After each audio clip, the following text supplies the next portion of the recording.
Our guest this week is Pro Men's soccer coach Drew Gallant. Appreciate you taking time to chat with us. Really have a special occasion, which is why we had you on at halftime this week. On Friday, your home game against Meridian has added meaning in addition to just being a big matchup against the Eagles. Y'all are going to host a pretty special ceremony right before your game. Can you maybe talk about what's going on and why Friday was the perfect day to do it? Yeah, Patrick, on Friday we're going to retire the number 36 in honor of Cayce Seal, who passed away this summer, one of our former players. He had a huge impact on our program. I actually wasn't here during that time. I was coaching at another school, played against them, and I could see from the sideline the impact he was having on the program.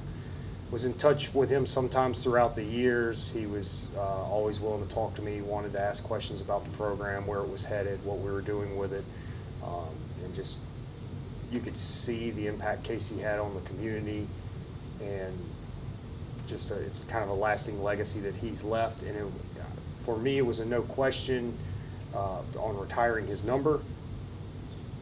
I thought it was deserved, and just something small we could do to honor his legacy. It's, in a lot of ways, it's interesting. Like you said, you didn't actually coach him. Now you're an alumni of the college. You played here. We're an All-American here. Have stayed connected. You've always been in coaching in the area. His legacy being from Bay St. Louis and playing at Hancock, I believe, in high school. So within our district, a big successful area for you as far as recruitment and our footprint. But his legacy, I've learned about him quite a bit, especially over the last couple months.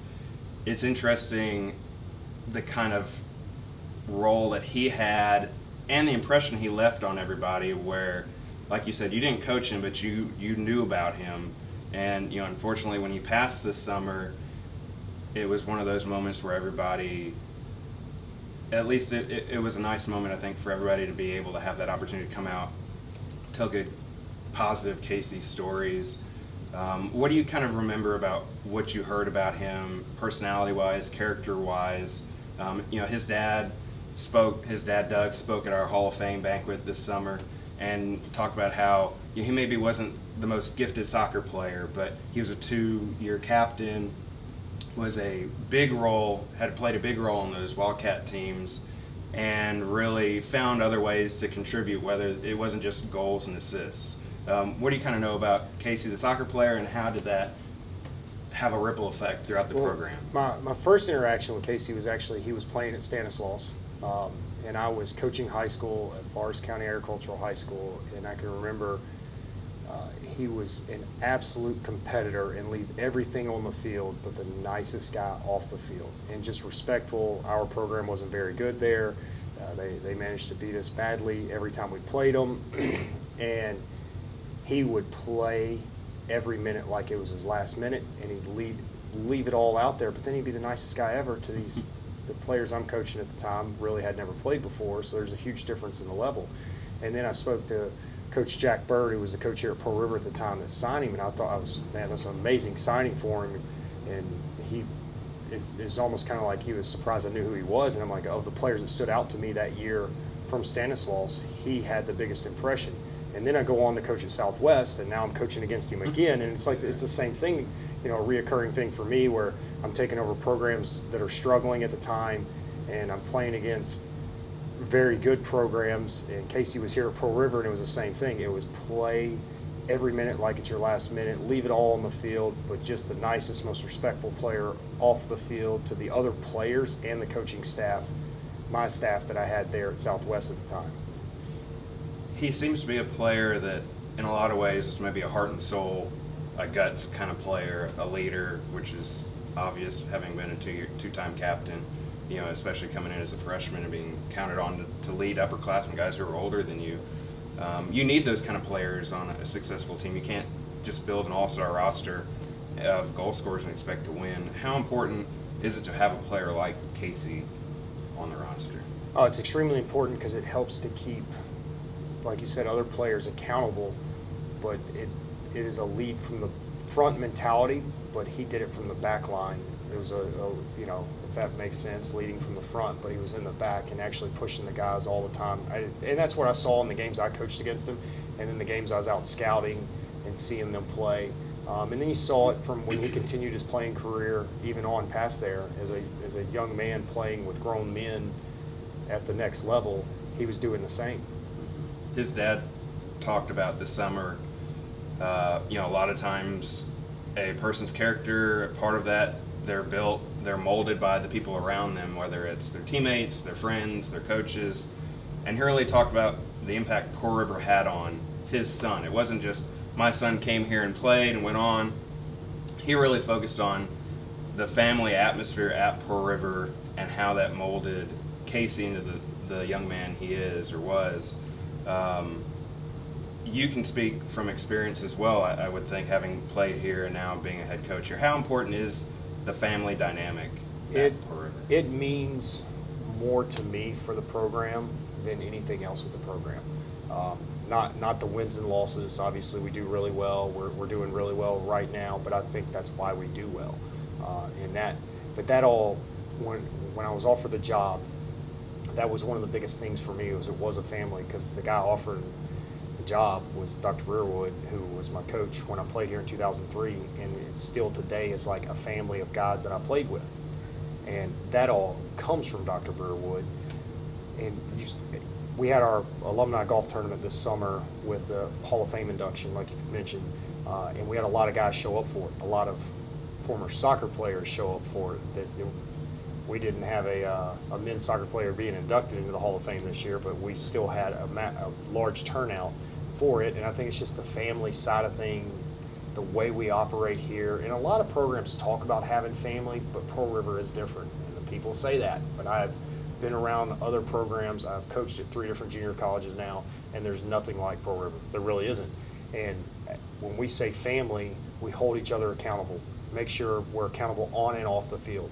And those are what's going to carry us as farther in life than just winning a soccer game or winning a championship in soccer. Those are the things that we are really looking for. Those are foundational fundamentals. Yeah, it's what you're built on. When we talk about our foundation with our team all the time, we have our 3 pillars to success that are built on our foundation: the pride, respect, class, and character, which is the school's motto, and we took that and adopted it as our foundation to our 3 pillars to success.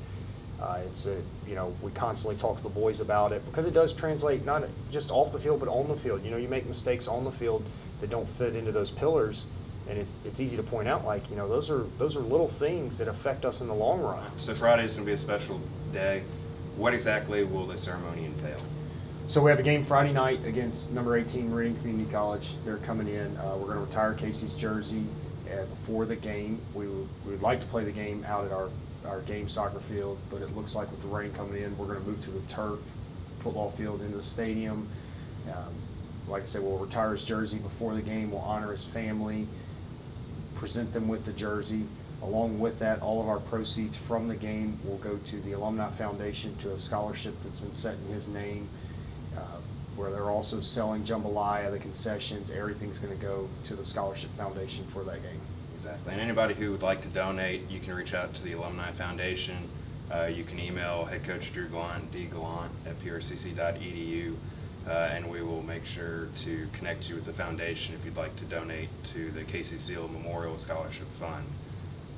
Moving forward, looking ahead, let's talk about the team as a whole this year. You've had a successful start. You're already 3-0-1 on the year. You've climbed up to number 6 in the most recent Njcaa rankings. What are your thoughts on the season so far?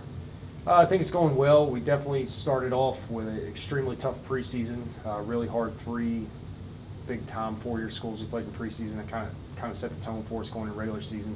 We opened up with a away game at LSU Eunice, where we tied 0-0. Eunice, who's ranked 5th or 6th right now in Njcaa D1 polls. That was a big result for us.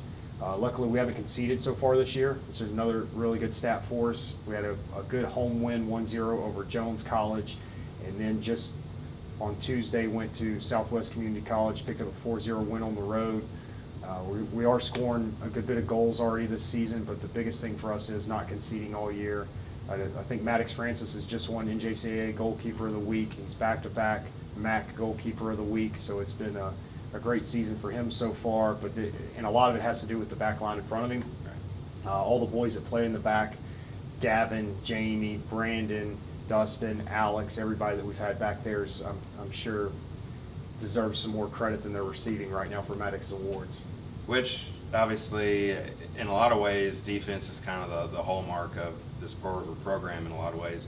And specifically, there's almost a legacy of goalkeepers at Pearl River standing out, from Kobe Lee a couple years ago, John Bowman, and now Maddox. Yeah, I've been blessed in the goalkeeper department here. Kobe kind of fell in our lap.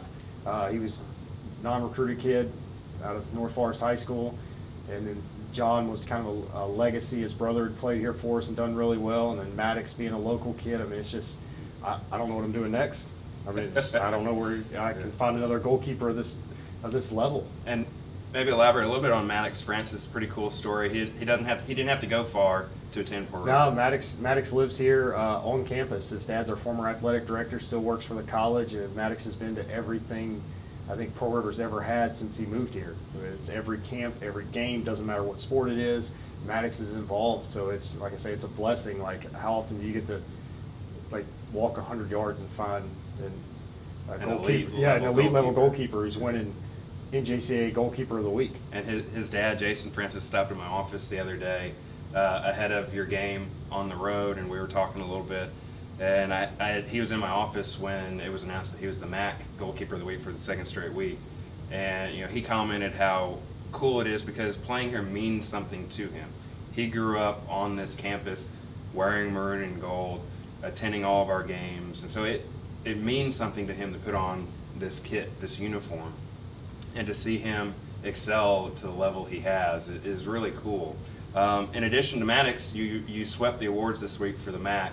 Harper Baggett won the attacking player of the week. He's a freshman, another legacy in a lot of ways. Maybe talk about Harper.